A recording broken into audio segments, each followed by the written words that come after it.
ladies and gentlemen, thank you all for being here this evening, and thank you, Coach, and thank you, Gene. I want to thank our folks in athletics who have done a tremendous job in terms of dealing with what have been some serious issues, and have done it in precisely the way that I would expect. In fact, that is one of the reasons that I'm standing here, is that I want to confirm to each and every one of you that our university has followed every protocol in every way as expeditiously and as forthrightly as we should and as I would expect. Indeed, as Gene mentioned, I was in China the day that I returned. In fact, when I landed in Chicago, I was informed of some of the issues that we're dealing with. We immediately had conversations, and our process went forward. So I want to be very clear about that. In no way does this university shed its responsibilities in this effort, and it has followed its protocol. Secondly of all, as I was writing over to you, I love sports commentators, and someone saying, gee, it's unusual to have the university president show up, and I would just point out to you that it is unusual. But this is an unusual time for the university, and this is an unusual coach. And this is an individual for whom I have tremendous respect. It's a university that I love.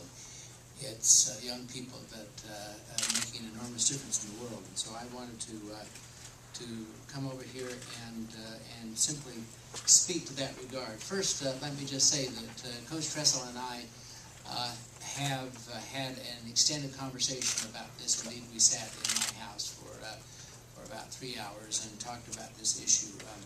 I can tell you that there is a great deal of grief in this man, and by that I mean he feels very sorry about this, and it has been very difficult for him because this is a man who by every fiber and by every action believes in the law of integrity also, has lived that way. And so I know that you have heard him say that he made a mistake, and indeed he did.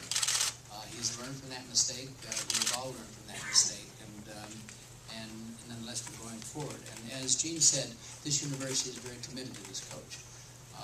This university president is very committed to this coach. Indeed, I want to again emphasize that when we take a look at individuals at the university, we not only deal with them in particular as we do with our students or anyone else, we take a look at the body of their work. And Jim Tressel has devoted the past decade of his life to this university. Indeed, he's had great success on the football field, and we applaud that. He's had great success in working with young people. We applaud that. But I think equally importantly, he's had great success in building the character and reputation of this university, for which I am entirely grateful. He's done so by example. Let me just note that he and his great wife, Ellen, chaired our campaign for our library, one of the most important assets of this university.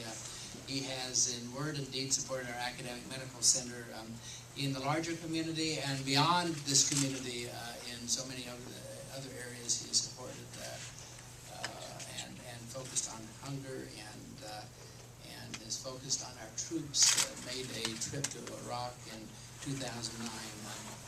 And I know this about the coach because the fact that I talked to so many of his players, one of the great privileges of my life is an opportunity on occasion to spend time with our young people, and I've had an occasion to spend time with his young people. He teaches them devotion to one another, to larger purposes, to giving to others, to the state, to our country, and to the common good. So this is a man, by the way, who lives that dream in so many areas of his life, and so we are grateful for him. I get each fall, right before the football season starts, I get a manual from the coach. He sends it over to me, hoping that I might learn something from it. But nonetheless, in the front of that manual, he has placed the Lincoln's Gettysburg Address for each of his players to read. I think that says more about him and about us than anything that I could possibly say. So I'm very proud of our athletic department and what they do in representing this university. I'm very proud of the leadership that Gene and his team have shown to the folks who work closely with me, and most importantly, I'm very proud of our coach. And by the way, Jim, I'm very proud to call you my friend.